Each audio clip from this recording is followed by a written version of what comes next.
Tonight, we begin in a stable.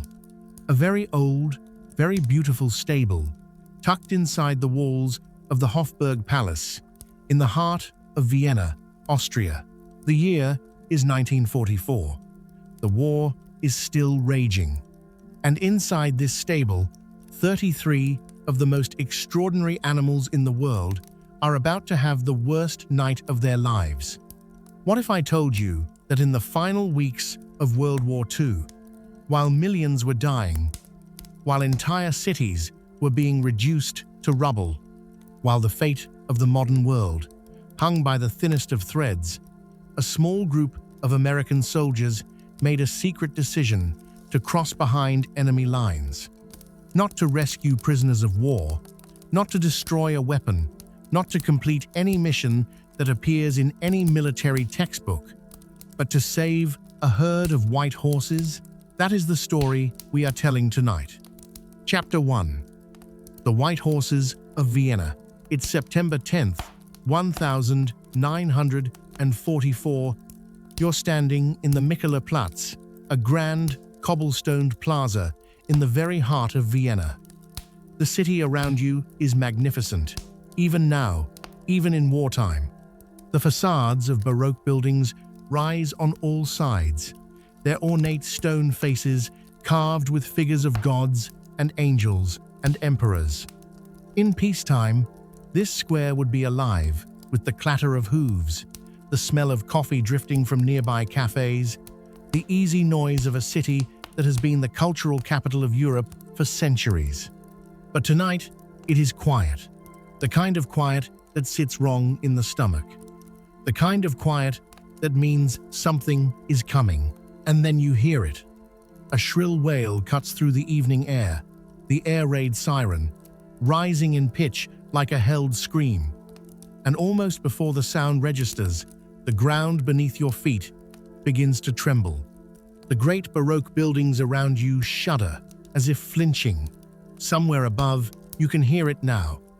The deep, unmistakable drone of aircraft engines, dozens of them, maybe more. Vienna is under siege. Allied bombers have been hammering the city for months. Oil refineries, railway lines, bridges, industrial targets. But bombs, as everyone who has lived through a bombing campaign can tell you, do not always land where they are aimed. They land where they land, and everything in between is at risk. Inside the grounds of the Hofberg Palace, the ancient seat of the Habsburg emperors, the palace that once ruled an empire stretching across half of Europe, tucked away behind ornate iron gates and heavy stone walls, is a building unlike any other in Vienna, the Imperial Stables. These stables are not ordinary stables. They are marble and timber, immaculately kept, their wide aisles swept clean every morning before dawn. Each stall is hung with polished leather tack. Each wooden door bears a small black slate, neatly stenciled in white paint, with a horse's name and birth date. The water basins are marble. The ceiling is vaulted. Even in a city of extraordinary buildings, these stables feel like something sacred, and inside them tonight, as the sirens scream and the walls begin to shake, 33 Lipizzaner stallions are throwing themselves against their stall doors in pure, white-eyed terror. Their iron shoes ring against the cobblestones. Their nostrils are wide. Their ears flatten and swivel. One of them rears up so violently that the groom holding his lead rope is nearly lifted off his feet. A piece of plaster cracks free from the ceiling and falls in a dusty cascade. Above, the sound of the engines is getting louder. And then, moving quickly through the chaos, with a focus so absolute it almost looks like stillness, is a man. Slim, middle-aged, a narrow face with a poet's eyes, the kind of eyes that look permanently inward, as if he is always listening to something no one else can hear. He moves to the stall of a particular horse, an 8-year-old Lipizzaner stallion, his coat white as new snow, named Neapolitano Africa. Africa is frightened. You can see it in the way he holds his body, the faint trembling along his flanks. But when this man appears at his stall door, something in the horse shifts. His ears come forward. His breathing slows, just slightly. The man reaches out and places one warm hand on the stallion's shoulder. He says something quiet, a word or two, barely audible over the sirens. And the horse, this 1,000-pound creature who moments ago was rigid with fear, lowers his great head, places his speckled muzzle gently against the man's chest. The man's name is Alois Podajski. He is the director of the Spanish Riding School of Vienna, and he has spent his entire life preparing for exactly this moment. Not the bombing, not the war, but the moment when an animal in his care needed him to be completely, utterly unafraid. He slips the leather halter over Africa's nose with practiced ease. The stallion helps him, bending his neck slightly to make the buckle easier to reach. It is such a small gesture, so gentle, so full of trust. And then the doors of the stable open, and the horses begin to move. In single file, the stallions and their grooms cross the courtyard of the Hofberg Palace. Their iron shoes ring on the ancient cobblestones. The men hold the lead ropes tightly, shoulders hunched, moving fast. Around them, the sky is beginning to glow, the strange orange light of a city being struck from above.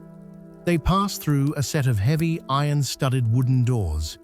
Then, across a deserted city street, Vienna's famous Ring Road, usually thick with traffic, now utterly empty in the curfew darkness.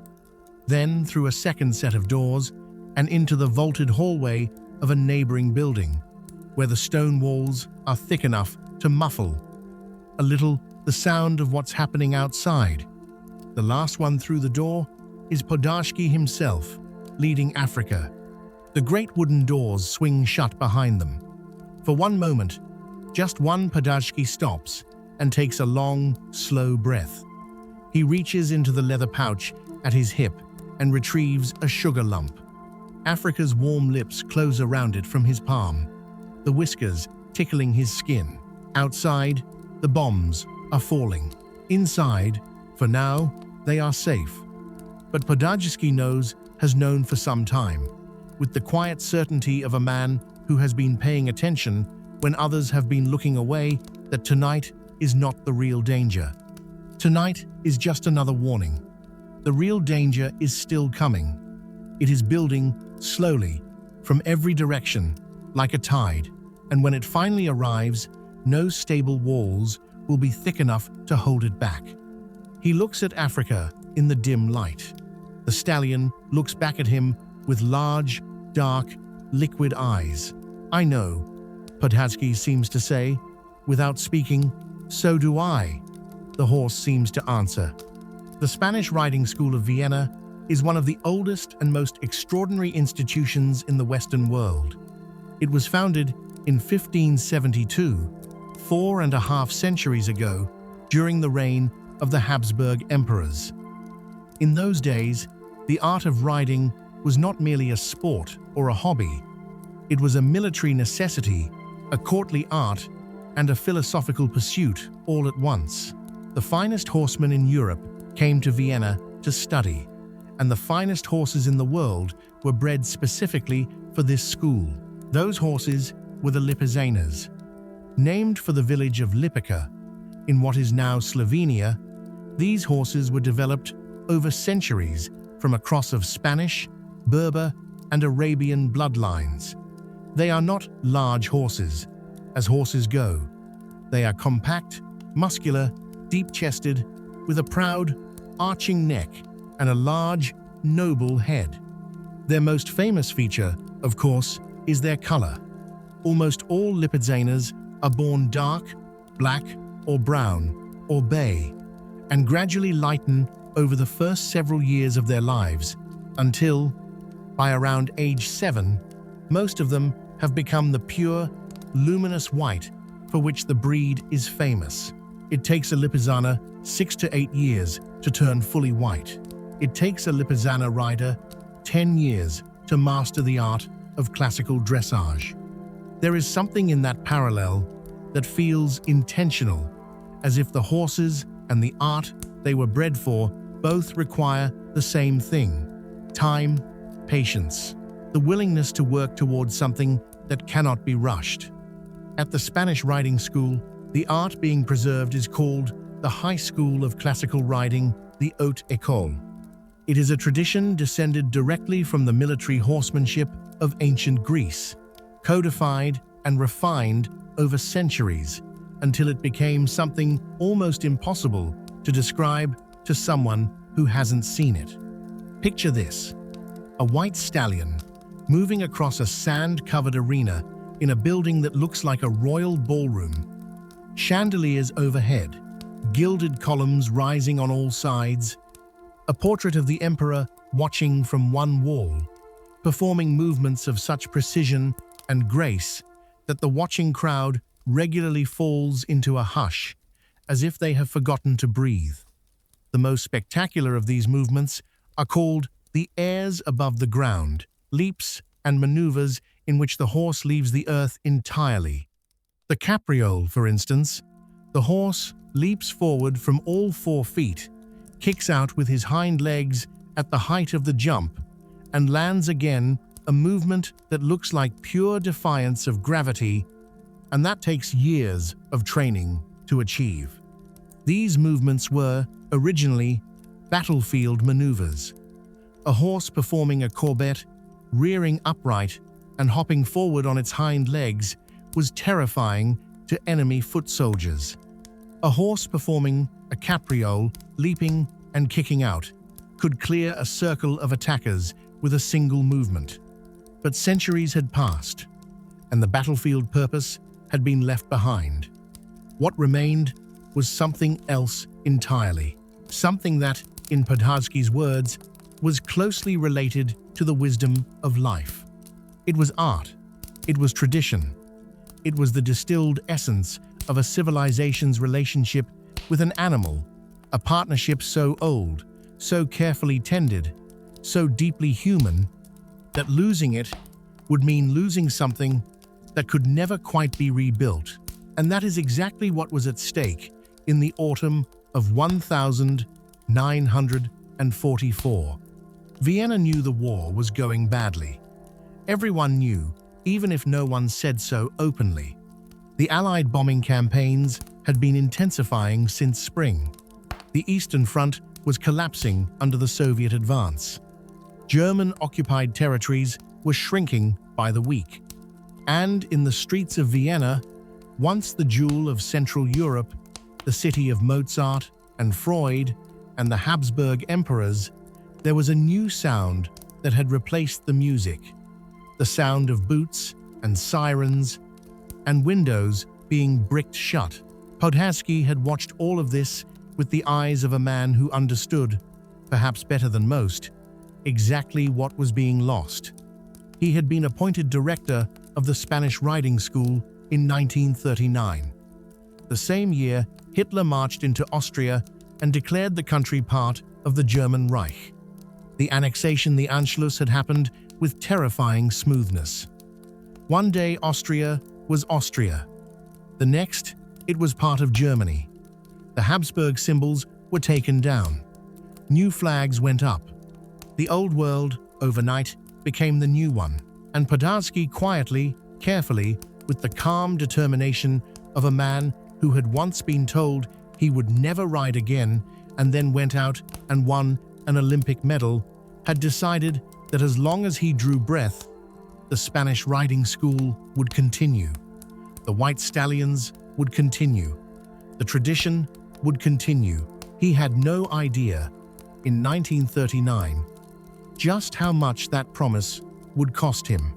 Tonight, in the shelter of the thick stone walls, with Africa breathing steadily beside him and the sound of explosions rolling through the city like distant thunder, Podharsky could feel the weight of everything he was carrying. The horses were not just horses. They were 400 years of European history, walking around on four legs, and somewhere in the war-shattered world outside those doors, forces were gathering that had absolutely no intention of letting them survive. Chapter 2.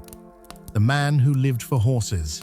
But let's go back, because to understand what Podharsky was protecting that night and why he was willing to risk everything to protect it, you need to understand who he was, where he came from, what horses had cost him, and what they had given him back.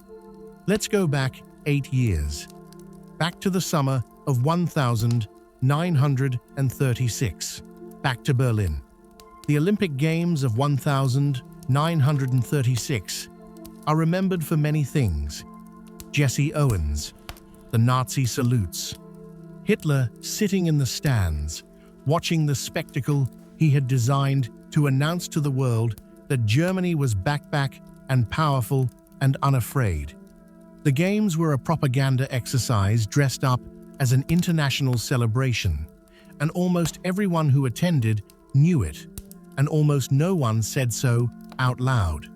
But on June 12, 1936, on the vast manicured lawn of May Field, just east of the Olympic Stadium, something else was happening, something quieter, something that most of the 100,000 spectators filling the stadium nearby had no idea was taking place. The equestrian dressage competition.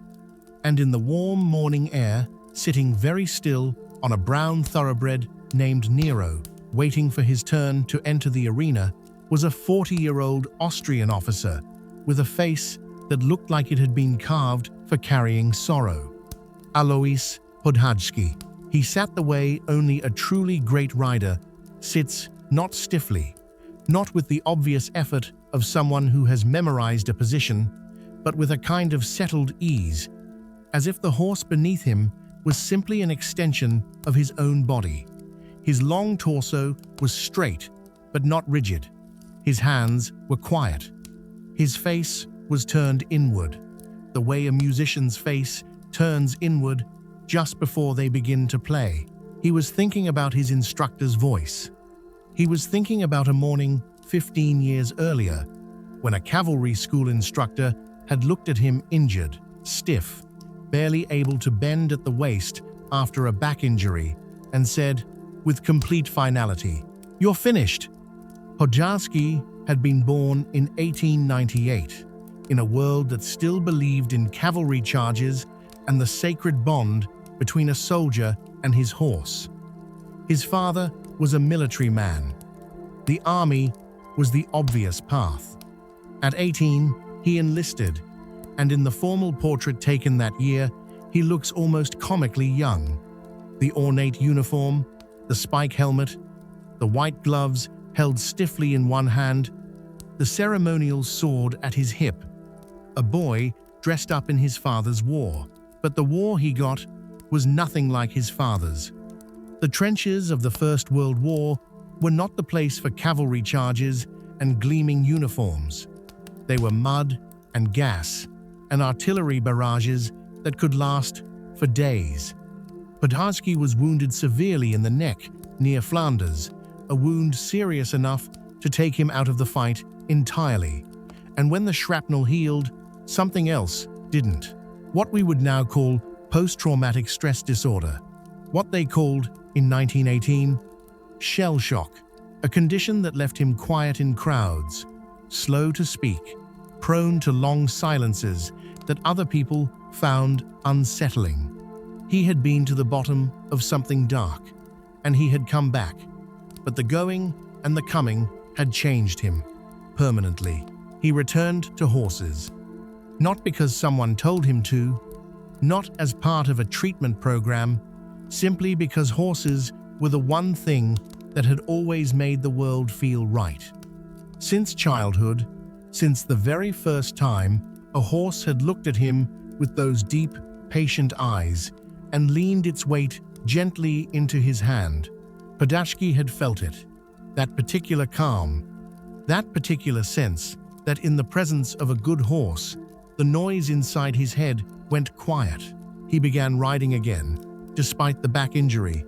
Despite the pain, he developed a new technique, keeping his spine long and upright, finding stability not through bending, but through balance. It was harder. It looked different from the classical position. His instructors were not impressed.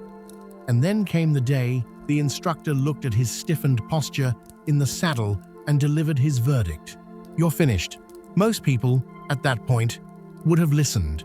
Podharsky went home and kept riding. Because there is a certain kind of stubbornness, not the angry kind, not the kind that argues and protests and demands to be heard, but the quiet kind, the kind that simply refuses to accept other people's definitions of what is possible, the kind that gets up every morning and does the work, without announcement, without drama, without needing anyone else to believe in it first. That was Podharsky. 3 years after the instructor called him finished, he was selected to study at the Spanish riding school, the highest honor available to any equestrian in the Austrian military. He spent 2 years there, absorbing a tradition that was centuries deep. He learned to listen to horses, the way a doctor learns to listen to a heartbeat. Not with his ears alone, but with his hands, his legs, his seat, the entire surface of his body in contact with the animal beneath him. He learned that great riding was not about control. It was about conversation. It was about asking, not telling, about waiting, not forcing, about building over months and years. The kind of trust that allowed a 1,000-pound animal to choose freely to give you everything it had. By the time he reached Mayfield on that warm June morning in 1936, Podharsky had been riding seriously for most of his adult life. He and Nero, his gangly, unfashionable, brown thoroughbred, the horse that everyone else had written off, had been working together for years. They knew each other the way long-married people know each other, without words, without needing to look. The arena at Mayfield was immaculate. Large pots of flowers dotted the perimeter. In the distance, the Olympic Stadium rose against the sky, its walls draped with the flags of 20 nations, and between those flags, at regular intervals, the red banners of the Nazi Party, each one bearing the black swastika that had become, in 3 short years, the symbol of an entirely new kind of power in Europe. Podharsky did not look at the banners. He looked at the arena. He breathed. He felt Nero beneath him, the slow rise and fall of the horse's ribcage, the delicate balance of weight shifting from one hind foot to the other as they waited. 133 riders from 21 countries were competing. The German team had home advantage. The judging panel was international, but not, Podharsky suspected, entirely impartial. This was not just a sporting competition. In 1936, everything was political. Every result, every medal, every handshake, all of it fed into the larger theater that Hitler had constructed around these games. Podharsky did not care about any of that. He cared about one thing: the 17 minutes inside that arena. 17 minutes to execute, with perfect precision and absolute harmony, the most complex series of movements that classical horsemanship demanded. 17 minutes to show the world what 400 years of Viennese tradition looked like when it was working perfectly. His turn came. He rode into the arena. And what happened in those 17 minutes is difficult to describe in words, partly because dressage, at its highest level, is genuinely hard to put into language, and partly because what Podharsky experienced in that arena was not primarily physical. It was something closer to a state of consciousness. He described it himself, years later, as riding in a kind of suspended awareness simultaneously completely focused and completely empty, his body responding to the horse, and the horse responding to him in a loop so tight and so fast that the distinction between rider and horse seemed to dissolve. The piaffe, a trot in place, the horse's legs lifting in perfect diagonal rhythm, going nowhere and yet blazing with energy. The passage the same trot, but moving forward now, each step elevated and floating. The horse seeming to defy its own weight. The pirouette, the horse's hindquarters nearly stationary, the forehand cantering a full circle around them, the whole thing accomplished in a space barely larger than the horse itself. Nero was not a flashy horse. He was not beautiful in the obvious way, but in those 17 minutes, he was flawless. When they exited the arena, Podolsky allowed himself to exhale for the first time since entering. He would win the bronze medal that day, third in the world, behind Germany and France, ahead of every other nation on earth. But Podolsky would later say, without any false modesty, that the medal was not the point. The point was the riding itself. The point was those 17 minutes of perfect communication between a man and a horse executed at the highest level in front of the whole watching world.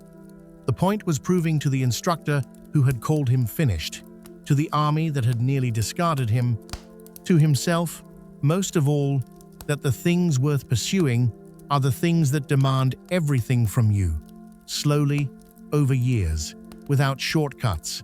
3 years after Berlin, Hitler marched into Austria and called it Germany.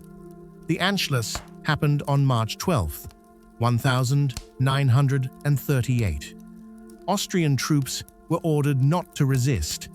The border crossings were opened, and the German army drove in without a single shot being fired, welcomed in many quarters with cheering crowds and Nazi salutes. Austria, the country Podolsky had fought for and bled for and competed for at the Olympics, ceased to exist almost overnight, and the Spanish riding school, that 4-century-old institution, that living museum of a tradition that had outlasted Napoleon and 2 world wars, suddenly found itself under the authority of the Third Reich. Podolsky was appointed its director in 1939. It was, in many ways, an impossible position. He was now serving under a regime he deeply distrusted, protecting an institution that the Nazis viewed as a useful piece of propaganda, a symbol of Germanic cultural greatness that could be paraded before visiting dignitaries and filmed for newsreels. They liked the white horses, they liked the spectacle. They did not particularly care about what the tradition actually meant, or where it came from, or what it had taken to build it. Podolsky understood this. He accepted the directorship anyway, because the alternative was to leave, and if he left, no one could guarantee that the horses would be safe. No one could guarantee that the tradition would survive, and Podolsky had decided, quietly and without drama, in the way that defined everything he did, that the tradition would survive. Whatever it cost him personally, whatever he had to compromise, whatever he had to endure, the white horses would continue.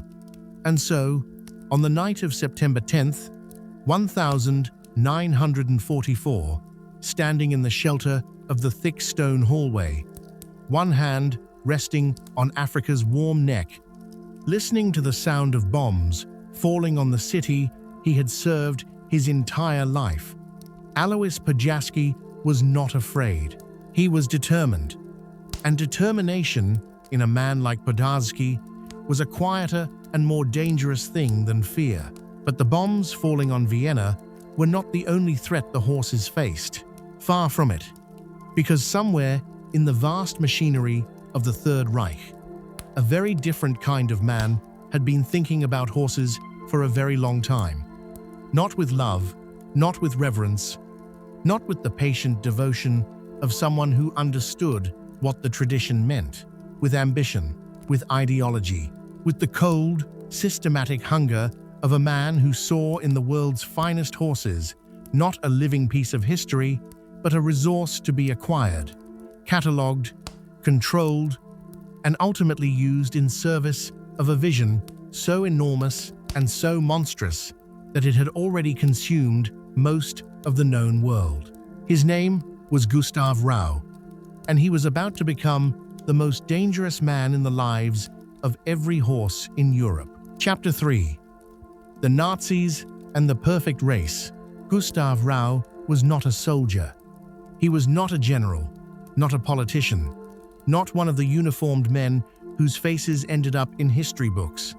He was something, in some ways, more quietly powerful than any of those things.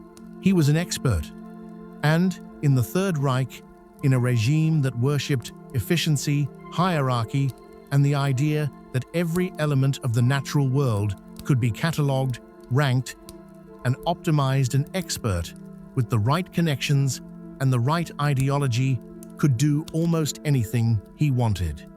Rau was Germany's foremost authority on horse breeding.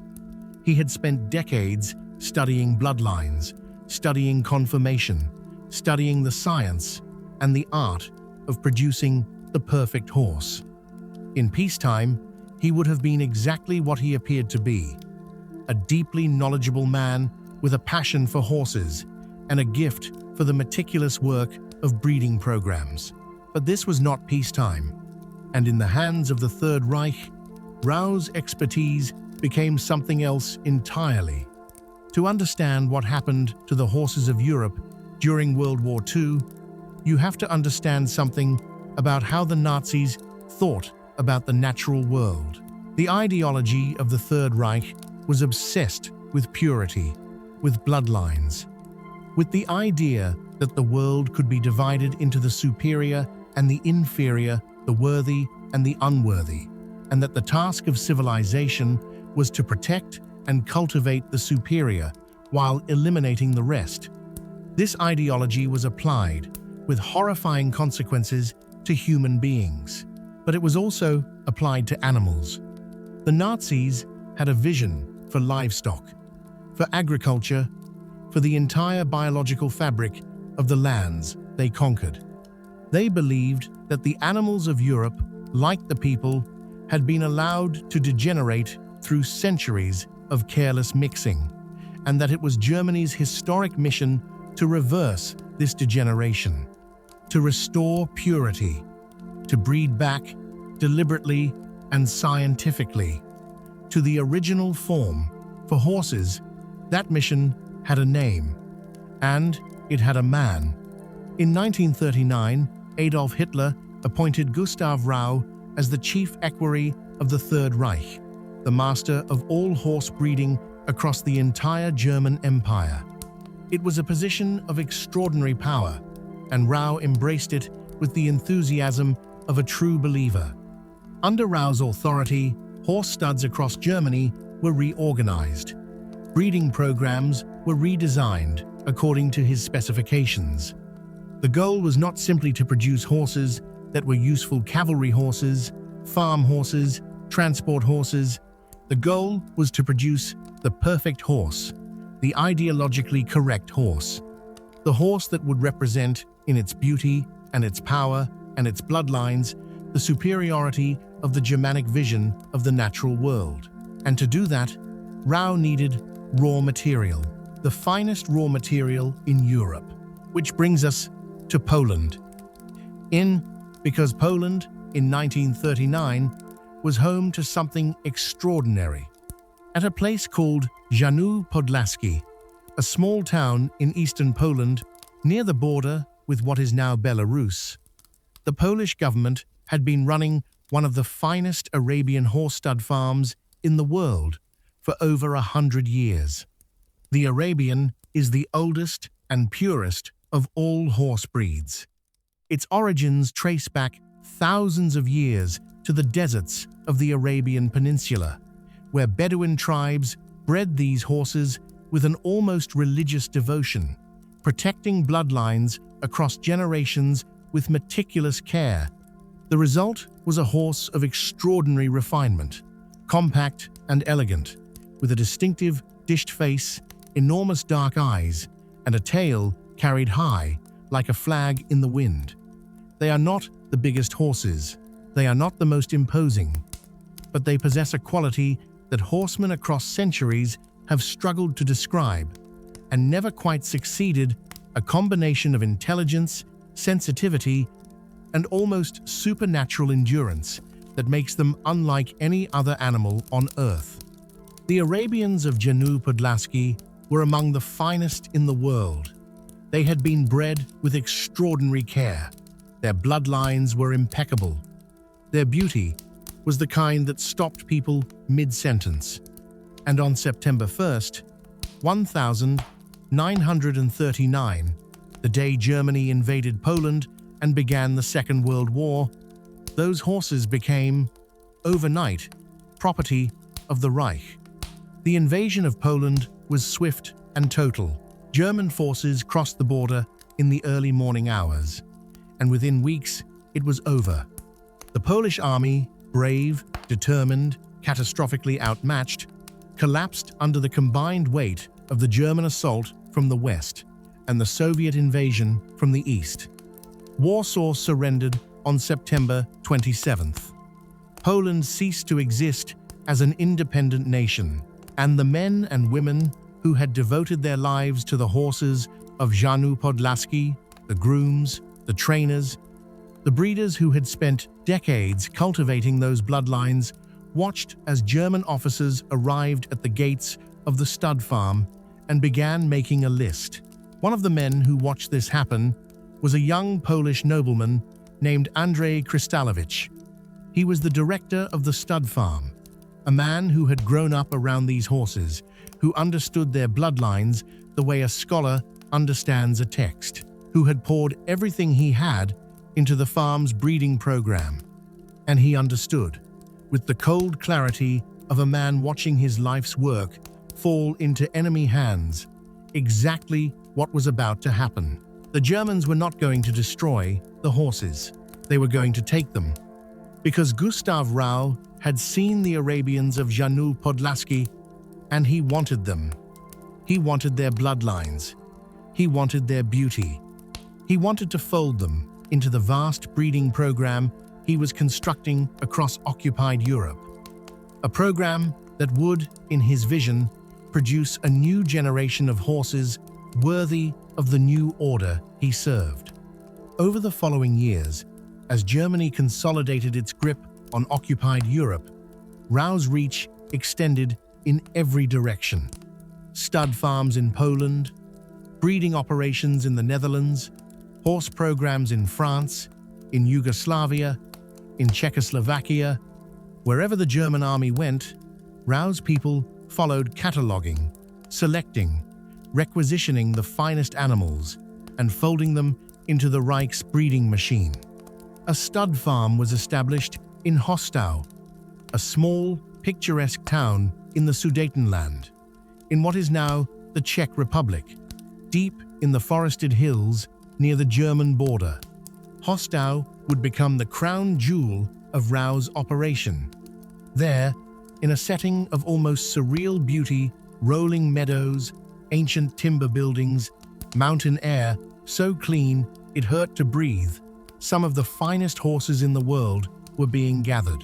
Lipizzaners from the old Habsburg breeding programs, Arabians from Poland, thoroughbreds from across the continent, rare breeds from Yugoslavia and Hungary and beyond, gathered together in one place, guarded by German soldiers, managed by German veterinarians, and completely, utterly unknown to the outside world. A secret collection of the most valuable horses in Europe, hidden in the hills of Czechoslovakia, waiting. The man placed in charge of Hostau's day-to-day operation was a Czech-born ethnic German named Hubert Rudowski. He was a capable administrator, a decent horseman, and crucially, a man who genuinely cared about the animals in his charge. Whatever he thought about the regime he served, he fed the horses well, maintained the facilities carefully, and kept meticulous records. But the man who would ultimately matter most in what happened at Hostau was not Rudolfsky. It was a German army veterinarian who arrived at the farm sometime in the early 1940s. A quiet, observant man named Rudolf Lessing. Lessing was not a zealot. He was not an ideologue. He was a veterinarian, which is to say, he was a person whose entire professional identity was built around caring for animals, keeping them healthy, keeping them safe, making sure they did not suffer unnecessarily. He had ended up at Hostau through the ordinary machinery of military assignment, and he had found, to his considerable surprise, that he had landed somewhere extraordinary. The horses at Hostau were magnificent. There was no other word for it. Lessing walked among them in the early mornings, watching them move in the pale mountain light, and felt the particular awe that comes from being in the presence of something that has been perfected not by nature alone, but by the long patience of human hands working in partnership with nature over many generations. He began to understand what these horses meant, not in the ideological language of Rau's breeding program, not as symbols of German racial supremacy or resources to be optimized, but as living history, as irreplaceable beauty, as creatures that had taken centuries to produce and that could, in an afternoon of artillery fire, be destroyed forever. And as the war ground on, as the bombing campaigns intensified, as the front lines shifted, as it became increasingly clear that Germany was losing, slowly and catastrophically, on every front, Lessing began to ask himself a question that would define everything that came after. When this is over, and it will be over, who will protect these horses? Because by 1944, the situation at Hostau had become genuinely terrifying. The Soviet army was advancing from the east. The Allied forces were pushing through Western Europe from the west. Germany was being compressed from both sides, squeezed in a vice that was tightening by the week. And Hostau, sitting in the hills of Czechoslovakia, directly in the path of the Soviet advance, was about to find itself in the middle of a catastrophe. The Soviet army's record with horses was not encouraging. In the chaos of the Eastern Front, animals were killed routinely for food, by accident, out of desperation, sometimes out of sheer, brutal indifference. The idea of Soviet soldiers encountering a farm full of the finest horses in Europe and carefully preserving them was not realistic. Lessing knew this. Rudolfsky knew this. Even Rau, somewhere in the increasingly desperate calculations of the Reich's final months, probably knew this. The horses at Hostau were in danger. Mortal danger, the kind that came not from one enemy, but from the war itself, from the total, grinding, all-consuming nature of a conflict that destroyed everything in its path, beautiful and ugly alike, rare and common alike, innocent and guilty alike. And among those horses at Hostau, living proof of everything that was at stake, was a single-bay Arabian stallion, who had already, by some miracle of luck and stubbornness and sheer animal will, survived more than any horse should ever have to survive. His name was Witez, and his story, the story of how he got to Hostau, what he had already been through, and what he was about to go through next, is the kind of story that makes you believe, a little against your better judgment, in something like fate. Chapter 4. Witez, the horse that survived everything. He was born in the spring of 1938. At Hanu Podlaski, that extraordinary stud farm in eastern Poland, with its wide meadows and its century-old breeding traditions and its air of quiet, unhurried excellence, a bay Arabian foal took his first uncertain steps into the world and looked around with the enormous, liquid dark eyes that would define him for the rest of his life. Bay. Not the pure white of the Lipizaners, not grey, not chestnut. Bay, that deep, warm, reddish-brown coat with black legs and a black mane that in certain light looks almost like polished mahogany. Among the Arabians of Janu Podlaski, Bay was unremarkable. They came in all colors. What set this particular foal apart was not his color, but something harder to define, a quality in the way he held himself, even as a youngster, that the grooms noticed immediately. He was present. Fully. Completely present. Most foals are skittish, distracted, their attention flickering from one thing to the next, like a candle in a draught. This one watched. He stood still and observed the world around him with an alertness that was almost unnerving. Not the anxious alertness of a frightened animal, but the calm, focused attention of a creature that is genuinely interested in everything it sees. They named him Witez, the Polish word for night. It suited him. For the first year and a half of his life, Witez knew only the meadows of Janu Podlaski, the long summer mornings, the smell of clover and river mud, the particular sound of the Podlaski region of Poland, the wind moving through birch trees, the distant bells of village churches, the unhurried rhythms of a farming landscape that had barely changed in centuries.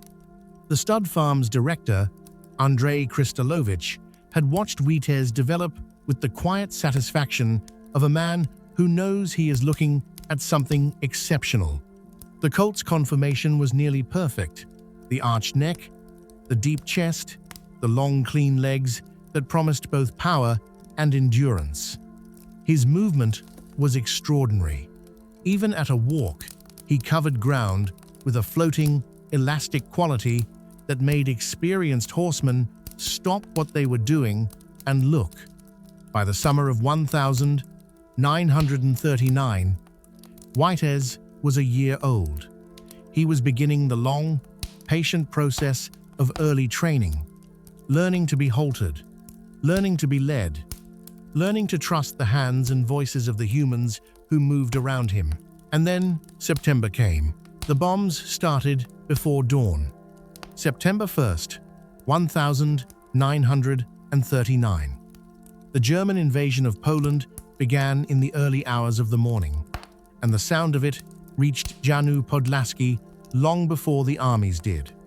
A distant rumbling, first the kind you might mistake, half asleep, for summer thunder. Then the news, arriving in fragments, each one worse than the last. The border had been crossed. The Air Force was bombing. Warsaw was under attack. Kristolovich and his staff faced an impossible decision in an impossibly short time.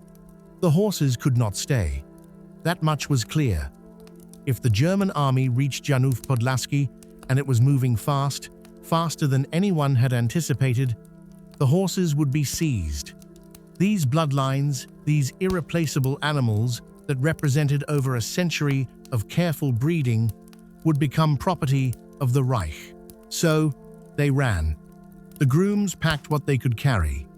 The horses were haltered and led out of their stalls in the grey pre-dawn light.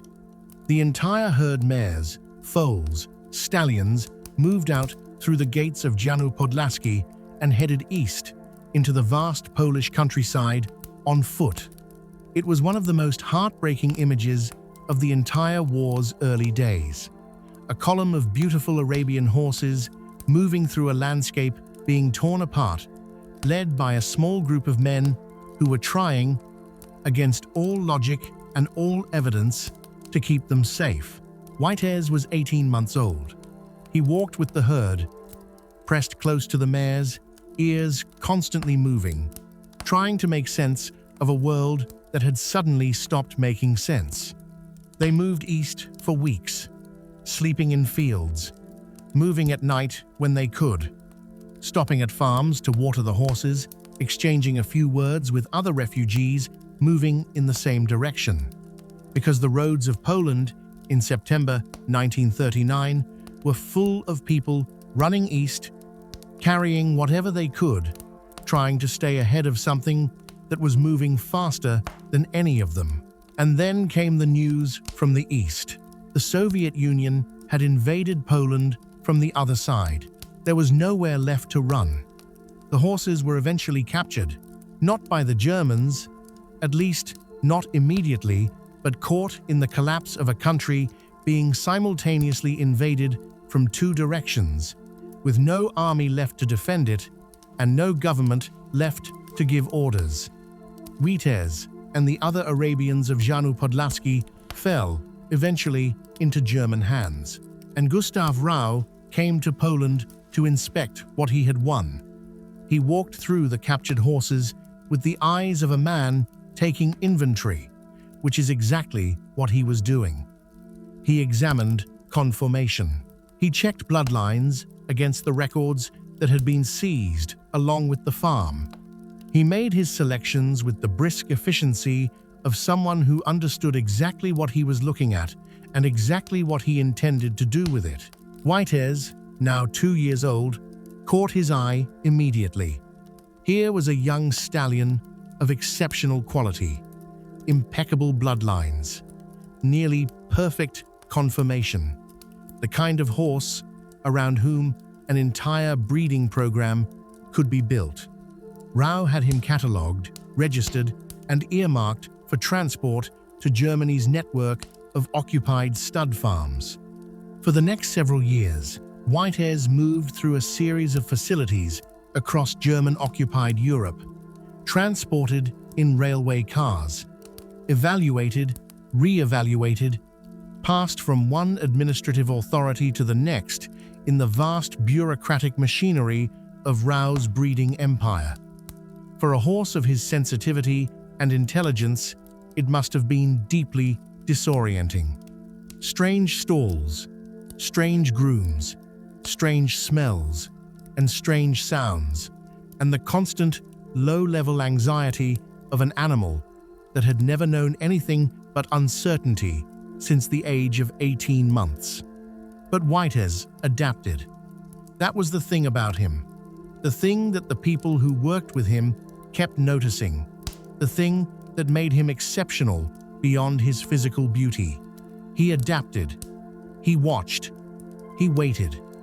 And whenever a new human appeared in his life, a new groom, a new handler, a new rider, Witez gave them his full attention, as if weighing them carefully, deciding within the first few minutes whether they were worth trusting. Most of the time, his judgment was correct.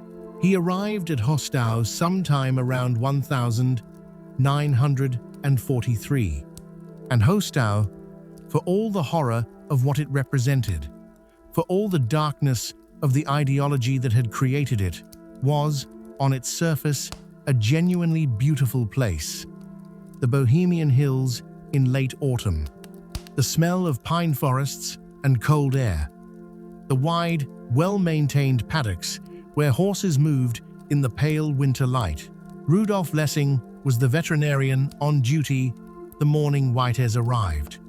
He watched the bay stallion come off the transport, watched him pick his way carefully down the ramp, nostrils working, taking in everything, and felt the particular catch in the chest that comes when you see a truly great animal for the first time.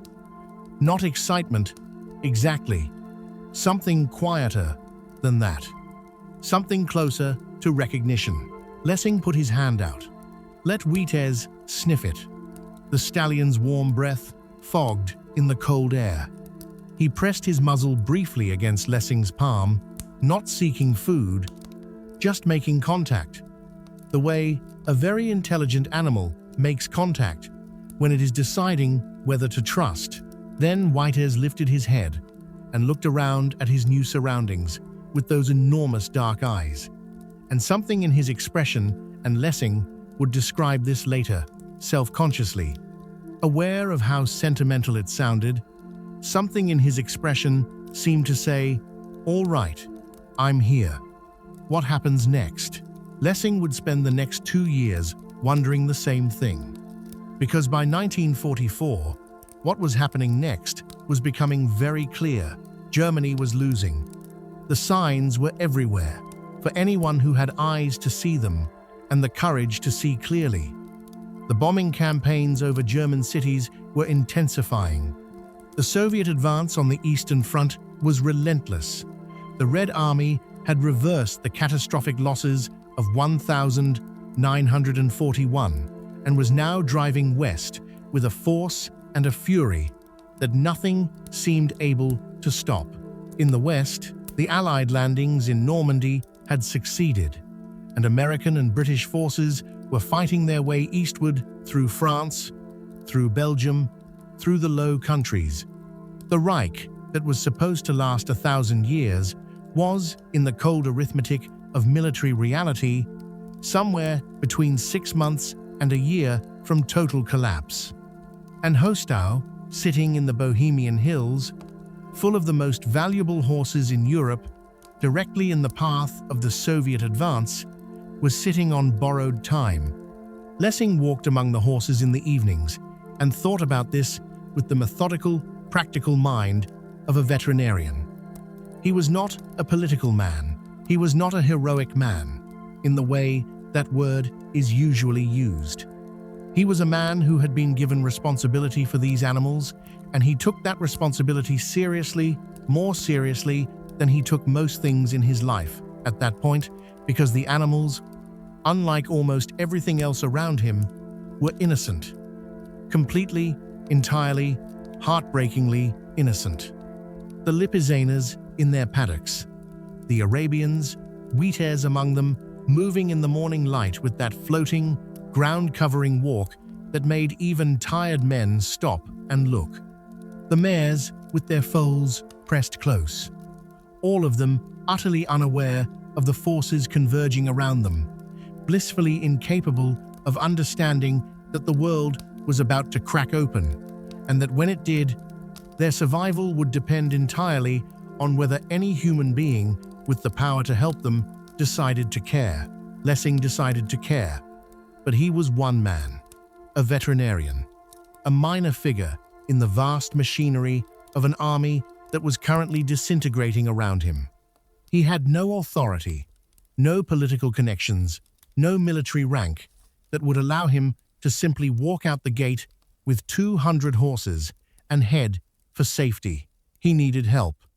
And the help he needed, the only help that could possibly work, at this point, in this war, in this specific corner of the world, was going to have to come from the other side of the front line, from the Americans, which meant that Rudolf Lessing, German army veterinarian, was going to have to do something that in any other context would have been called treason. He was going to have to reach out to the enemy, and he was going to have to trust that on the other side of that line there was someone who would understand, someone who would look at a bay Arabian stallion with enormous dark eyes and a name that meant night, and feel in their chest exactly what Lessing felt every morning when he walked out into those Bohemian paddocks, that some things are worth saving, no matter what it costs, no matter whose side you're on. Chapter 5. The Americans who still believed in horses.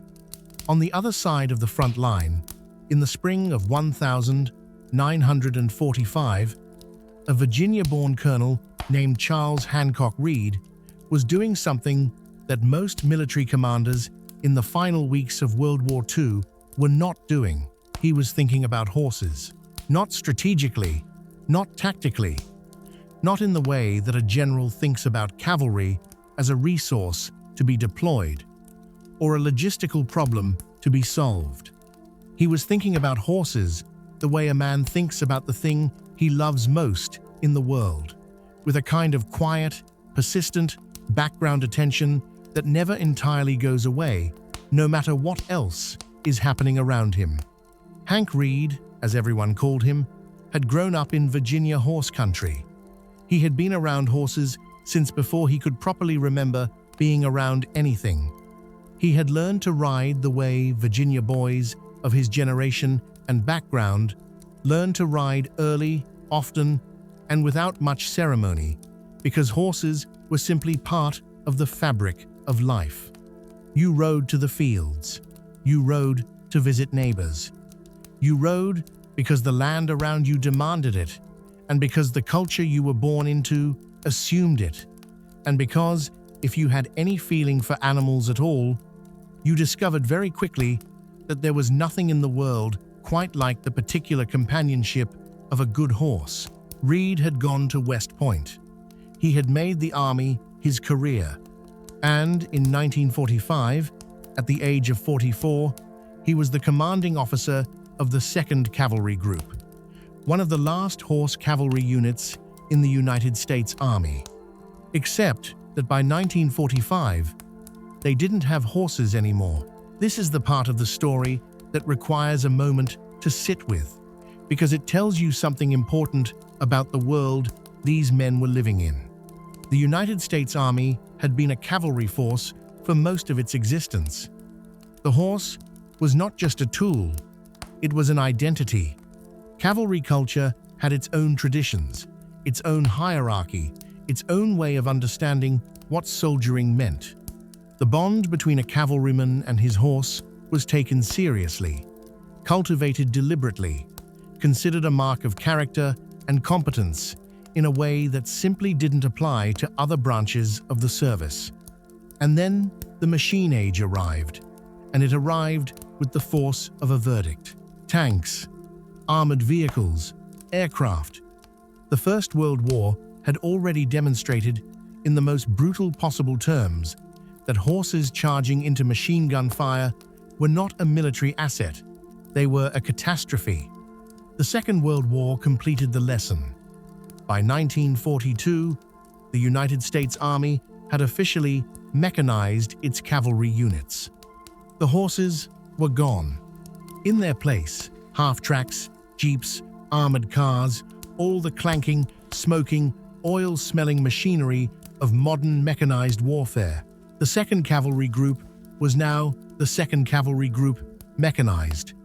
The men still wore the crossed sabers insignia of the cavalry on their uniforms.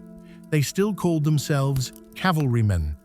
They still carried, many of them, the particular bearing and attitude of men who had grown up around horses, a certain ease of posture, a patience with living creatures, a tendency to judge character by watching how a person moved rather than by listening to what they said. But the horses were gone.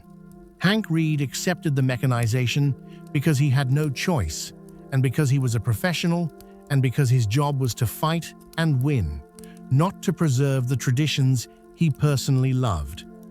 He drove his jeep. He coordinated his armored vehicles. He did his job with the quiet competence that had always defined him, but he never stopped being, in the deepest part of himself, a horseman. The 2nd Cavalry was part of General George S. Patton's Third Army, which is itself a fact that deserves a moment's consideration, because Patton is one of those historical figures who tends to get flattened into a single image. The pearl-handled revolvers, the slapping incident, the speech in front of the enormous American flag, the general who was too much, too aggressive, too theatrical, too ungovernable for the cautious men around him. All of that is true, as far as it goes. But what tends to get left out of the Patton story, what is relevant to this story in particular, is that George S. Patton was also a horseman. Not casually, seriously.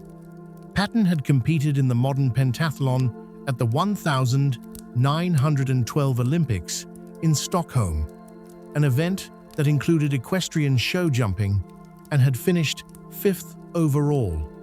He had written extensively about horses, about riding, about the relationship between a cavalry officer and his mount. He believed, with the particular passion of a man who has spent years developing a skill, that horsemanship taught things that no other discipline could teach about patience, about partnership, about the difference between force and persuasion. He had reluctantly accepted mechanization because the war demanded it. But somewhere inside the general, who drove tanks and slapped soldiers and gave speeches that made men feel they could walk through fire, somewhere in there was a man who had spent the best mornings of his life on horseback and who had never entirely made peace with the world that replaced that. When the moment came to decide the fate of the horses, Patton's response would surprise almost no one who understood him fully. But we are getting ahead of ourselves. In the spring of 1945, the 2nd Cavalry was pushing east through Bavaria, into the final convulsions of a war that everyone knew was nearly over. The German army was not so much retreating as dissolving units, surrendering in mass, officers disappearing, the entire military structure of the Third Reich coming apart like wet paper. It was a strange, surreal kind of combat. Not the grinding, bloody warfare of the earlier years, not the apocalyptic intensity of the Eastern Front, but something odder and in some ways more unsettling. Driving through towns where white sheets hung from windows as flags of surrender, encountering soldiers who had laid down their weapons and were simply standing in fields, waiting. Moving through a landscape of extraordinary beauty, the Bavarian Alps in April, snow still on the peaks, the valleys green and flowering that seemed to have no relationship whatsoever to the destruction surrounding it. Reed moved his unit east carefully, methodically, the way he did everything. He was not a flamboyant commander. He did not give speeches. He did not cultivate a legend. He was the kind of officer whose men trusted him not because he inspired them with grand gestures, but because he was consistently, reliably, almost stubbornly competent. Because when Reed made a decision, it was a decision that had been thought through, and when Reed gave an order, it was an order that made sense. His men respected him. Some of them loved him, in the particular way that soldiers love commanders who keep them alive. Among them was a young West Point graduate named Major James Pittman Reed's executive officer, a man who shared his commander's love of horses and his commander's quiet, deliberate way of moving through the world, and a career cavalryman named Lieutenant William Donald Quinlivan, called Quinn by everyone who knew him, whose assignment to the 42nd Squadron had given him a front-row seat to whatever happened next. And then there was Captain Ferdinand Spurl, Swiss-born, naturalized American, assigned to the 2nd Cavalry as an interrogator, a man whose particular value lay not in his ability to fight, but in his ability to talk, to cross the invisible lines between people, to find the language that allowed communication where none seemed possible. These were the men who were about to ride, metaphorically, in their jeeps and half-tracks into the most improbable chapter of their lives. The intelligence report arrived sometime in late April. It came in fragments, the way wartime intelligence always does, pieces from multiple sources. None of them entirely reliable, none of them complete on their own. But when Pittman assembled the fragments and looked at what they were describing, he went very still. There was a German-controlled stud farm in the hills of Czechoslovakia near a town called Hostau. The farm held an extraordinary collection of horses, Lipizzaners, the famous white stallions of the Spanish riding school of Vienna, Arabian purebreds from the conquered stud farms of Poland, other rare and valuable breeds from across occupied Europe, several hundred horses in total, currently in the path of the Soviet advance. And this was the part that made Pittman read the report a second time, and then a third. There was a German veterinarian at the farm who had been, through back channels, through the delicate and dangerous network of small communications that developed in the final weeks of a collapsing war, attempting to make contact with the American side, not to surrender, not to negotiate his own safety, but to ask to plead for someone to come for the horses. Pittman brought the report to Reed. Reed read it, looked up, read it again. Then he said something that Pittman would remember for the rest of his life. Delivered in the flat, unhurried Virginia drawl that was Reed's natural register for everything, whether he was ordering breakfast or making a decision that could get men killed. Those are good horses, and here is where the story becomes something more than a military adventure. Because what Reed was contemplating, what he was already, in the few seconds after reading that report, beginning to calculate, was not a simple rescue operation. It was not even a particularly rational thing to attempt by the cold metrics of wartime decision-making. The horses were in Czechoslovakia. American forces were not authorized to operate in Czechoslovakia. That territory had been allocated in the complex diplomatic agreements among the Allied powers to the Soviet sphere of advance. Crossing into it without authorization would be a violation of orders, potentially a serious one. The German veterinarian making contact from Hostau was, technically, still an enemy combatant. Communicating with him was fraught. Trusting him was another matter entirely. And the horses themselves, however valuable, however beautiful, however irreplaceable, were not people. In a war in which millions of human beings had died, in which the liberation of concentration camps was revealing horrors that no one had language for yet, the rescue of a herd of horses was not obviously a military priority. Reed knew all of this. He was not a naive man. He was not a sentimental man, in the self-indulgent sense of that word. But he was a horseman, and he understood, in the bone-deep way that horsemen understand things, what those horses at Hostau represented. Not just their monetary value, not just their biological rarity, but what they meant, what they stood for. The centuries of human patience and devotion that had gone into producing them.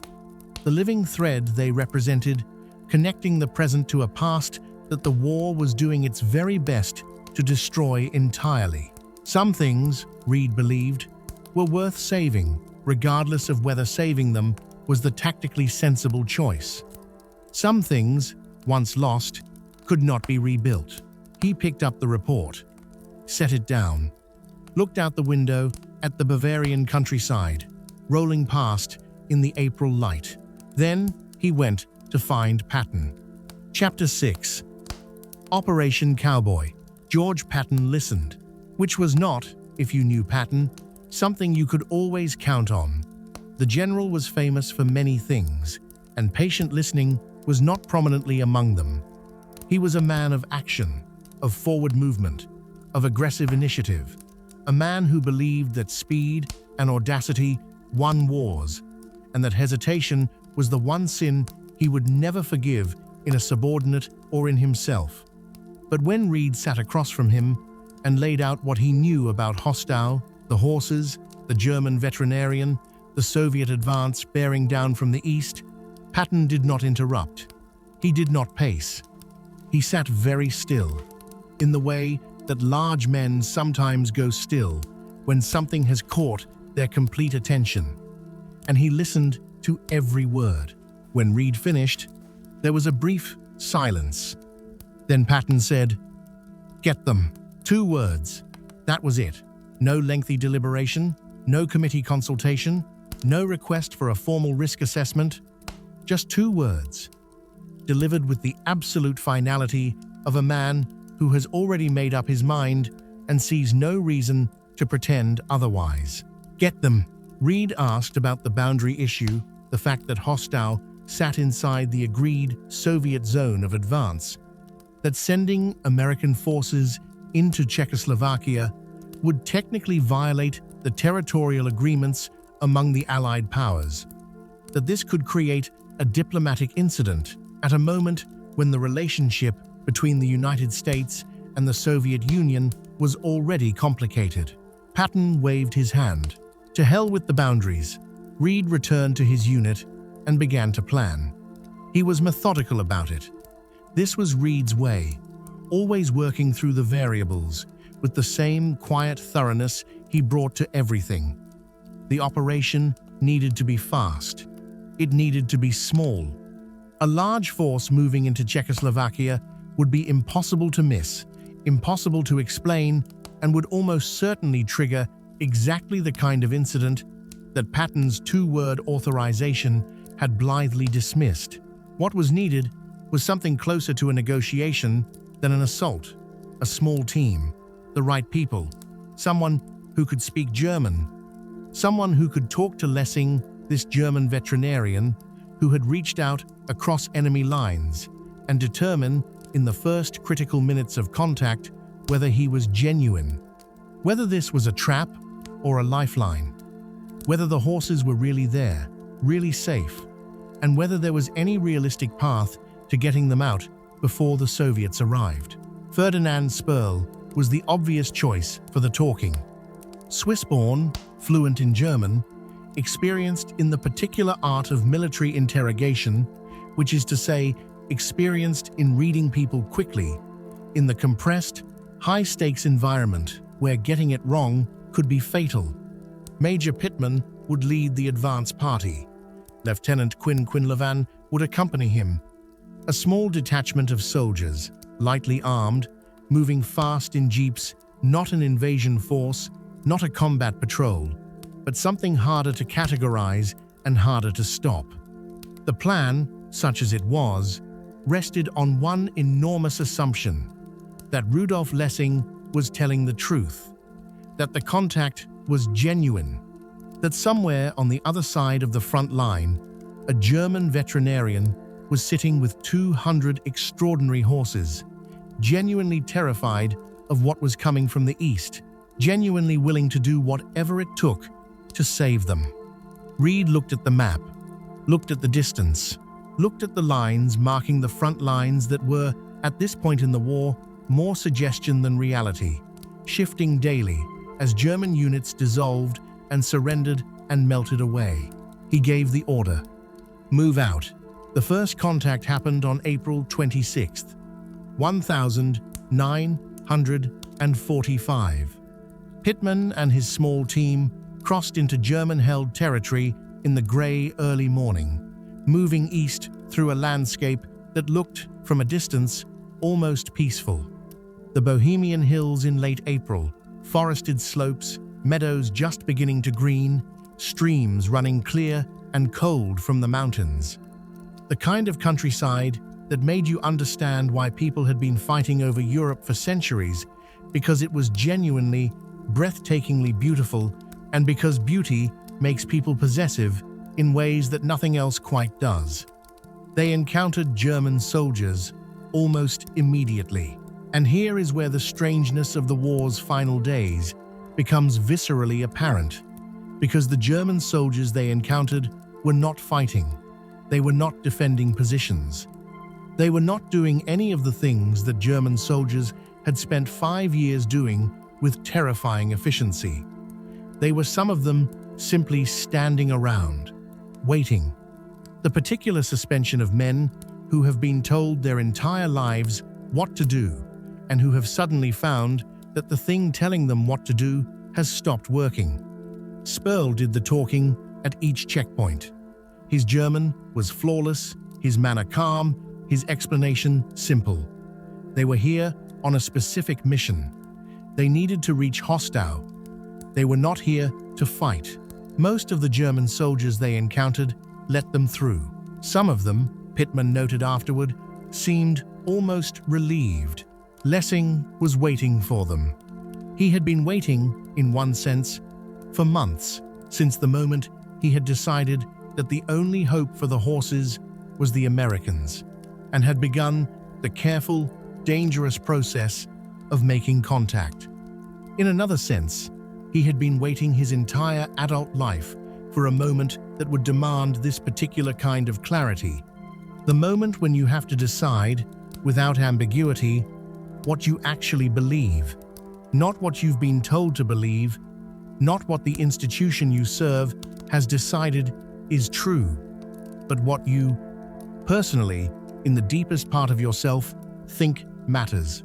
He met the Americans at the edge of the town. Pittman and Spurl got out of the jeep. There was a moment, the kind of moment that must have felt much longer than it actually was, in which two groups of men from opposite sides of a war looked at each other across a short stretch of road in the Bohemian hills and decided simultaneously whether to trust. Spurl spoke first. In German. "Something simple," Lessing answered. "Something simple." And then, because there was no time for anything else, because the Soviet advance was not waiting for this conversation to reach a comfortable pace, they got down to it. What Lessing showed them took their breath away. The stud farm at Hostau was larger and more extraordinary than even the intelligence reports had suggested. Paddock after paddock of horses, Lipizzaners moving in the morning light, their coats still winter rough, but unmistakably luminously white. Arabians in separate enclosures, among them a bay stallion with enormous dark eyes who watched the approaching strangers with that characteristic Witez stillness, fully present, fully alert, neither panicked nor indifferent. There were mares with foals pressed close. There were stallions whose conformation was so perfect it seemed almost implausible, as if they had been assembled from a textbook illustration of what a horse should look like. There were animals from bloodlines that had taken generations to develop, representing breeding traditions from half a dozen European countries, all gathered in this one improbable place. Pittman walked through the paddocks and said very little. He was a man who loved horses, and this was even accounting for the circumstances, even accounting for the war and the urgency and the fact that they were standing inside enemy territory without authorization. This was something he had never seen before and suspected he would never see again. 219 horses, all of them alive, all of them remarkably in good condition, testament to Lessing's care and to Rudolfsky's management and to the sheer good luck that Hostau had been, until now, largely untouched by the destruction consuming everything around it. Pittman radioed Reed. The horses were real. The numbers were real. Lessing was genuine. Get us authorization and get us here fast, because the Soviets are not far behind. Reed went back to Patton. The authorization came through quickly, quicker than Reed had perhaps expected. But then, this was Patton, and Patton had already decided. And when Patton decided something, he did not tend to reverse course. The operation was given a name, Operation Cowboy, which is, take a moment with this, an extraordinary thing to call a military operation in the final weeks of the Second World War. Not Operation Thunder, not Operation Eagle, Operation Cowboy. As if someone in the room, when the name was chosen, understood perfectly well what this actually was. Not a military assault, not a strategic maneuver, but something much older and much simpler, men on a mission to bring horses home. The force that moved into Hostau on April 28, 1945, was larger than the first scouting party, but still, by any military standard, remarkably small for what it was attempting. A column of American vehicles, jeeps, half-tracks, armored cars, moving through the German countryside in the pale spring morning, carrying men who knew that they were doing something that would not appear in any military manual, and that would be very difficult to explain to anyone who hadn't seen those horses. The German garrison at Hostau surrendered without significant resistance. There were moments of tension, there always are, in operations like this, where so much depends on individual decisions made by individual people under enormous pressure, where one scared soldier with a weapon can undo everything. But Lessing had prepared the ground carefully. He had spoken with the German officers at Hostau in the days before the Americans arrived, making the case for cooperation that the war was over, that fighting was pointless, that the horses were the one thing that still mattered, and that protecting them required letting the Americans in. The gates opened. The American flag went up, and Operation Cowboy entered its second, considerably more complicated phase, getting 219 horses from a farm in Czechoslovakia through a war zone to safety on the American side of the line.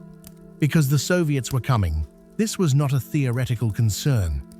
The Red Army's advance into Czechoslovakia was real, and it was fast, and it was, in the final weeks of the war, operating with the particular momentum of forces that know they have won and are simply completing the process. Soviet units had been spotted 30 miles east of Hostau. 30 miles, for an army that had crossed the entire breadth of the Soviet Union, was nothing. It was an afternoon. The Americans had days, maybe less. Reed arrived at Hostau personally on April 29th. He walked through the paddocks the way Pittman had walked through them 3 days earlier, slowly, quietly, taking it in. He stopped at Witez's paddock and stood for a long moment. Looking at the bay stallion, Witez looked back at him with those dark, attentive eyes. Reed put out his hand. Witez stepped forward and pressed his muzzle into it. Something passed between them that had no military significance whatsoever, and that Reed would remember for the rest of his life. He turned to Pittman. "We need to move all of them. Every single one." What followed was, and this is not an exaggeration, this is what everyone who witnessed it later agreed upon: absolute, magnificent chaos. 219 horses needed to move west now. Some of them could be transported in trucks and trailers, if you were creative about how you loaded them. Some of the stallions were too difficult to load, too frightened, too volatile, too strong. Those would need to be led, on foot, through a war zone, by men who were simultaneously trying to watch for Soviet patrols, maintain radio contact with headquarters, and manage the particular challenge of moving a large number of frightened animals through an environment full of unfamiliar sounds and smells, and the general atmosphere of catastrophe that hung over the entire region like weather. The German grooms stayed to help. This was, in the circumstances, extraordinary German soldiers, whose army was in the process of total collapse, working alongside American soldiers to load horses onto American vehicles, following the directions of a German veterinarian who had effectively switched sides, all of them united by the single overriding purpose of getting these animals out before the Soviets arrived. Lessing was everywhere at once, checking horses, directing grooms, monitoring the loading, speaking quietly to animals who were frightened, placing a hand on a trembling flank, doing the work he had always done, and that the war had somehow, impossibly, not yet prevented him from doing. Witez was among the last to be loaded.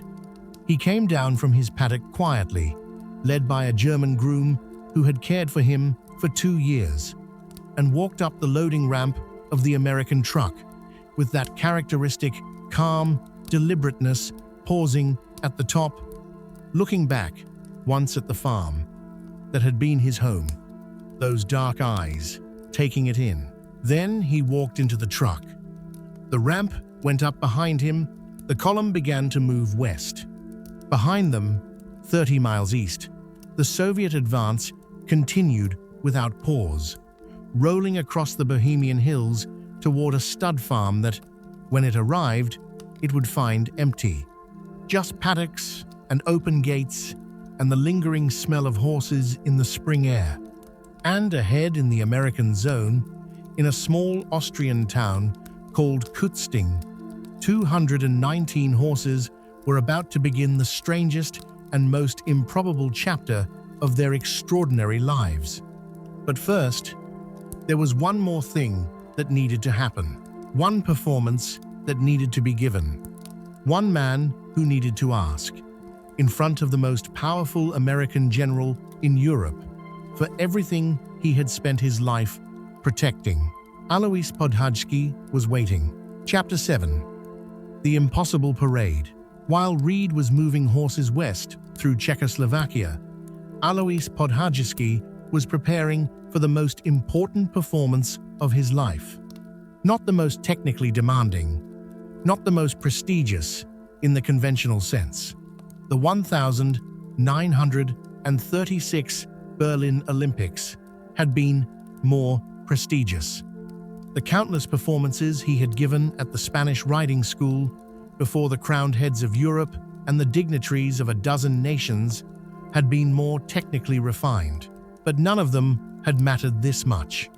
Because what Podhajski was about to do, what he had calculated, with the quiet, strategic intelligence that lay beneath his poet's exterior, was the only possible move left to him, was to ask General George S. Patton to save his horses. Not in words, not in a formal petition or a diplomatic memorandum. Podhajski had understood instinctively that words would not be sufficient. You could not explain to a general in the middle of a war why a group of white horses mattered. You could not make that case through language alone, because language was too thin, too easily dismissed, too easy to hear and nod at, and then forget. You had to show him. The performance took place on May 7th, 1945, the day before Germany's formal surrender, in the courtyard of the castle at St. Martin, a small town in Upper Austria, where the Spanish riding school's horses had been relocated after their evacuation from Vienna. Podhajski had managed, through months of careful maneuvering, to get his stallions here out of Vienna, out of the path of the Soviet advance, into the American zone, where they were technically safe, but only technically, because their long-term future depended entirely on decisions being made by people who had, until very recently, no idea these horses existed. He had arranged the performance with the formality and attention to detail that he brought to everything. The courtyard had been prepared. The horses had been groomed until their white coats shone like snow in sunlight. The riders wore their traditional uniforms, the brown tailcoats, the white breeches, the black bicorn hats, looking in the middle of a ruined continent, in the final days of a world war, like visitors from another century, which, in a sense, they were. Patton arrived in a convoy of military vehicles, accompanied by his staff and a small retinue of officers. He stepped out and looked around with the appraising eye of a man who was accustomed to assessing situations quickly. He saw the courtyard. He saw the riders in their antique uniforms. He saw the white stallions standing in perfect stillness. Something shifted in his face. Podhajski stepped forward. He introduced himself.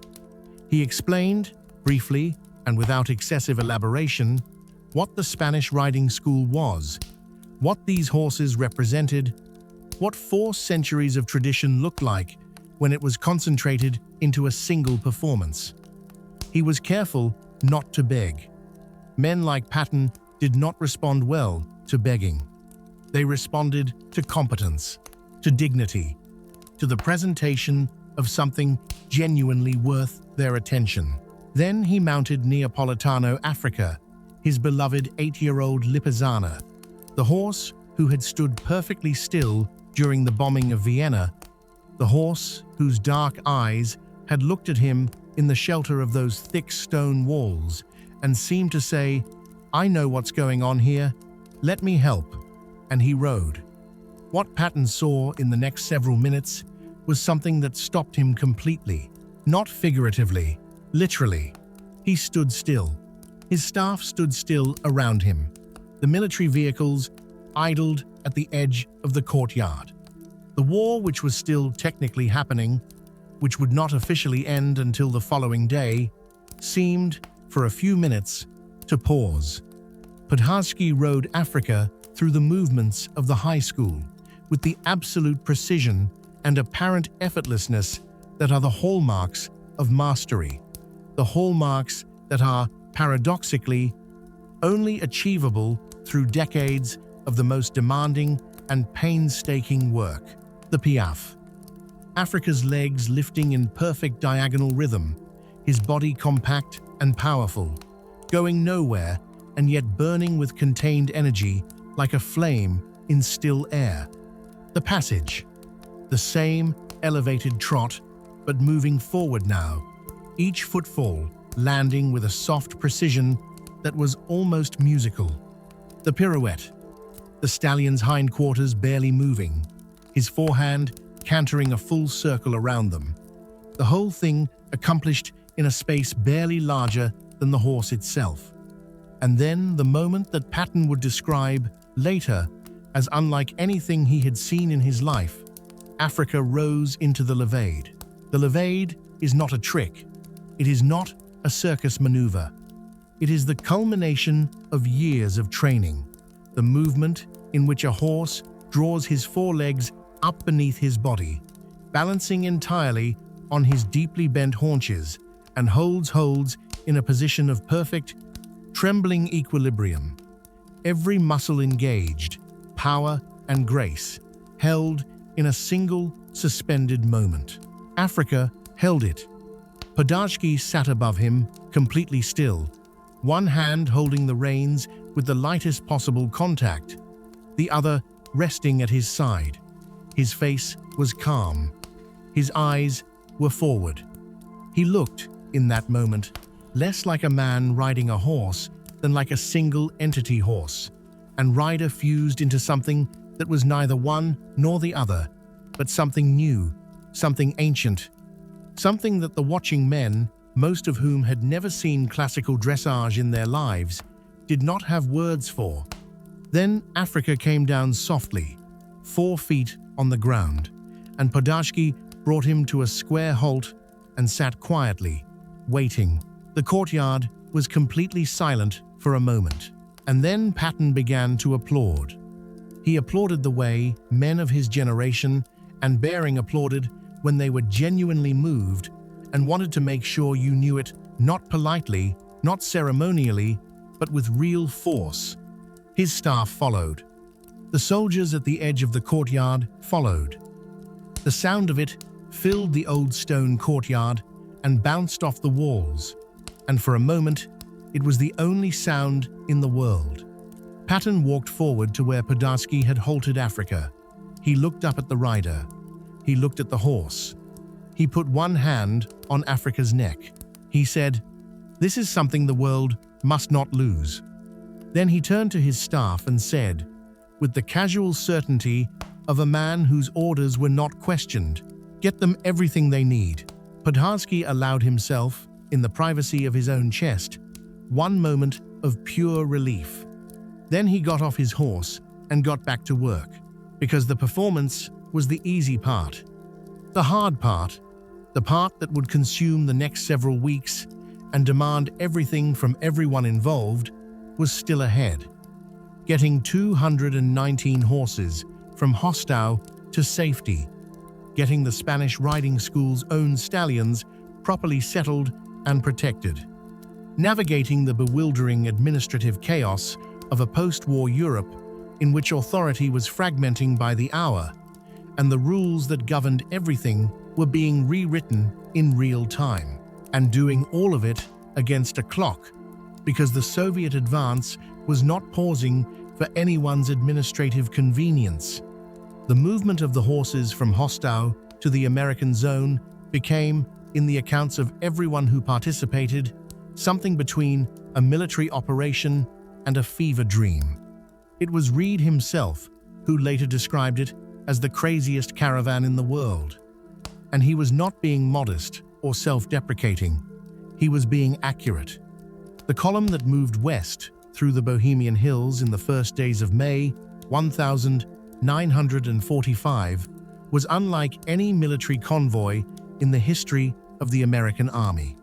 At the front, American jeeps and armored vehicles, engines running, radios crackling, with updates from headquarters about Soviet positions, updates that were uniformly alarming. The Soviets were close, getting closer. The window for getting 200 horses across an invisible line that everyone was pretending was real was narrowing by the hour.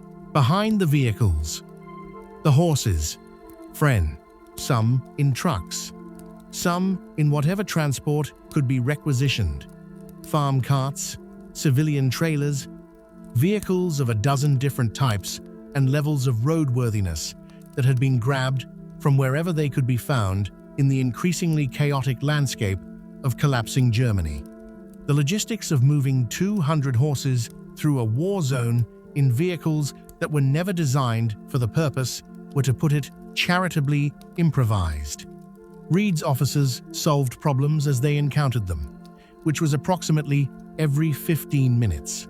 And behind the trucks and trailers and improvised horse transports, a group of stallions who could not be loaded, who were too volatile, too frightened, too strong for the ramps and the enclosed spaces of the vehicles. These horses moved on foot, led by grooms, German grooms who had agreed to come with the horses, walking alongside American soldiers, all of them together in the strange temporary brotherhood that extreme circumstance creates, united by the single purpose of keeping these animals moving forward. Witez was among those who walked. He moved at the shoulder of the German groom who had cared for him for 2 years, the man who had led him down from his paddock and up the loading ramp, and who had, when it became clear that Witez was not going into the truck willingly, simply attached his lead rope and begun walking. And Witez had followed, because that was Witez. That was who he had always been, since the frightened 18-month-old foal who had walked east across Poland ahead of the German invasion. He adapted, he watched, he followed the people who had earned his trust. He walked out of Czechoslovakia and into Bavaria in the grey spring morning, one foot in front of the other, those dark eyes taking in a world that was still, improbably, full of things worth looking at. The crossing happened on May 3rd, 1945. The horses crossed the border from Czechoslovakia into Germany, into the American zone, in a column that stretched for nearly a mile. American soldiers lined the route. Some of them had been told what was coming. Some of them had not, and simply stood and stared as the procession passed. The white Lipizzaners, the bay and grey Arabians, the mares with foals at their sides, the grooms walking alongside them, the whole extraordinary thing moving through the spring countryside with a kind of stately, impossible dignity. One American soldier later said that when he saw them coming, his first thought was that he was hallucinating, that the war had finally broken something in his perception of reality and he was seeing things that weren't there. A mile-long column of some of the most beautiful horses in the world, walking calmly through a war zone, led by a mixture of German and American soldiers who had spent the last several days figuring out how to coexist. He stood and watched them pass, and did not say anything. When the last horse crossed the line, Reed permitted himself something he very rarely permitted himself. He stopped. He stood at the edge of the road and watched the tail end of the column disappear around a bend in the road. And he stood there for a long moment, doing nothing in particular. Behind them, to the east, the Soviet army reached Hostau the following day. They found the gates open and the paddocks empty. No horses, no Americans. Just the lingering smell of hay and the marks of many hooves in the mud of the yard. 30 miles. They had been 30 miles away when the last horse crossed the line. 30 miles, and a story that would otherwise have ended very differently.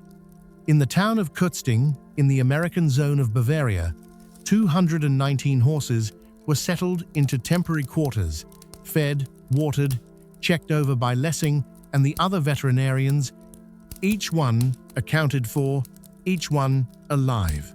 Lessing walked through the stables that evening, moving from stall to stall in the lamplight, running his hands over flanks and checking legs and doing all the ordinary, necessary work of a veterinarian at the end of a long day. He paused at Witez's stall.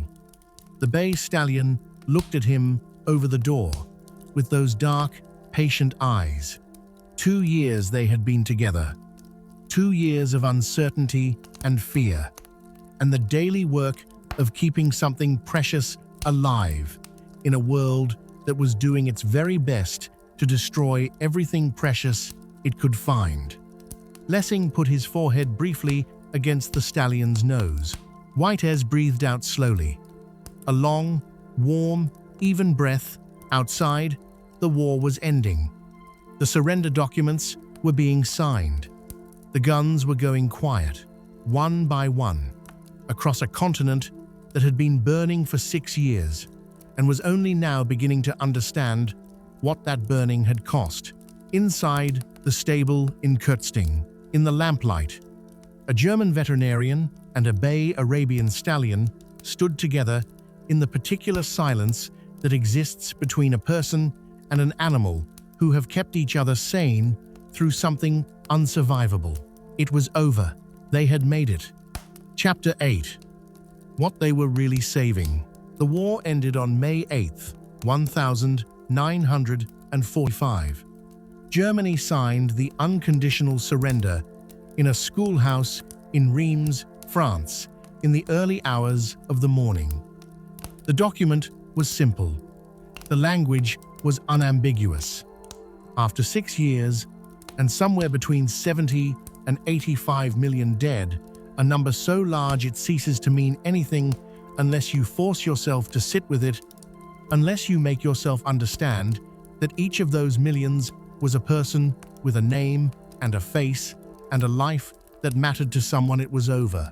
The guns went quiet across Europe, and in a stable in Kürzting, Bavaria, 219 horses ate their hay and did not know that anything had changed.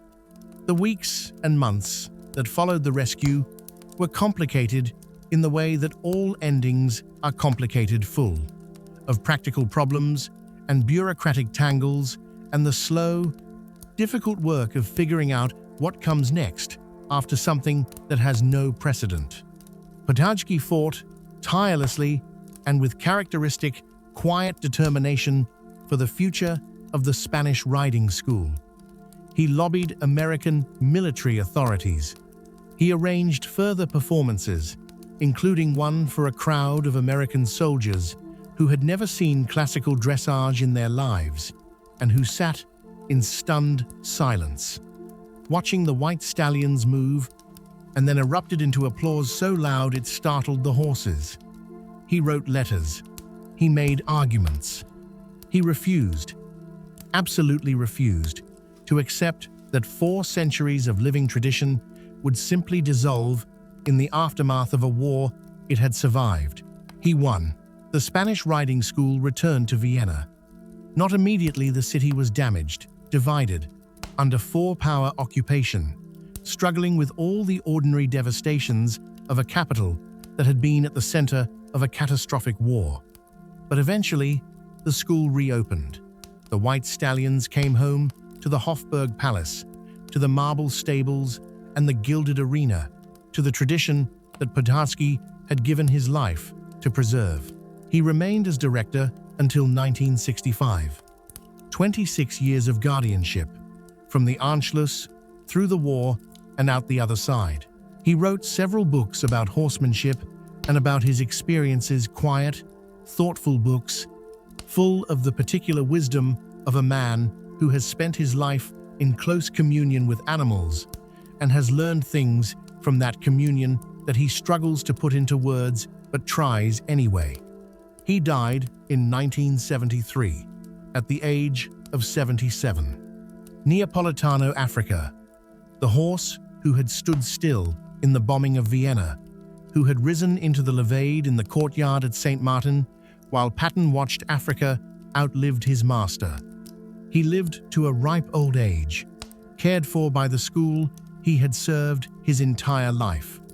When he died, he was buried with the full honors of the Spanish riding school. A horse, given a funeral with honors. If you understand why that is not strange, if you understand why it is, in fact, exactly right, then you understand what this story is about. Rudolf Lessing returned to Germany after the war. He had spent the final weeks of the conflict in a kind of bureaucratic limbo, a German soldier who had cooperated with American forces, neither fully prisoner nor fully free, waiting for the administrative machinery of the post-war world to decide what to do with him. Reed advocated for him, wrote letters on his behalf, made clear to anyone who asked that Lessing had acted with extraordinary courage and integrity in a situation where doing the wrong thing would have been far easier and far safer. Lessing was released. He went home.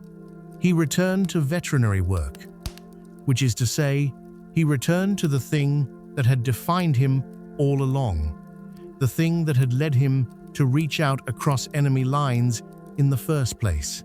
He cared for animals. He kept them healthy. He made sure they did not suffer unnecessarily. He and Reed stayed in contact for years. Two men from opposite sides of a war, bound together by 200 horses and a spring morning in the Bohemian hills, when they had looked at each other across a stretch of road and decided simultaneously to trust. And then there was Witez. Witez, the Bay Arabian stallion, born in Poland in 1938, survived the invasion, survived the transport, survived 2 years at Hostau, survived Operation Cowboy, survived the crossing into the American zone with the sound of Soviet artillery 30 miles behind him. After the rescue, Witez was taken into the personal care of Colonel Hank Reed. This was not an official arrangement. It was not authorized by any military document. It was simply what happened when a Virginia horseman and a Bay Arabian stallion had stood in a paddock in Czechoslovakia and looked at each other and made the kind of silent agreement that only makes sense if you believe as Reed did. Believe, as any serious horseman believes, that horses know things, that they read people with an accuracy that most people cannot match, that the bond between a human being and a horse, when it is real, is one of the most honest relationships available to us in this complicated world. Reed arranged for Witez to be shipped to the United States. The stallion crossed the Atlantic and arrived in a country he had never imagined, a country that had not been bombed, had not been invaded, had not been burned and broken and rebuilt in the shape of someone else's ideology. He arrived in Virginia, Reed's home, and spent time on Reed's farm, watched over by the man who had crossed into enemy territory to save him. And then, because Reed understood that Witez deserved more than a quiet retirement, he arranged something extraordinary. Witez was donated to the United States Military Academy at West Point. He lived there for 17 years. Let that settle for a moment. A Polish Arabian stallion, born during the last year of peace, before the most destructive war in human history, who had been seized by the Nazis, held at a secret farm in Czechoslovakia, rescued by American soldiers in the war's final days, lived out his long life at West Point, the institution that had trained more American military leaders than any other. He was exercised by cadets. He was visited by soldiers. He was, in his quiet, attentive, fully present way, a living connection between the old world and the new one, between the Europe that the war had destroyed and the America that had helped to end it. He died in 1965, at the age of 27.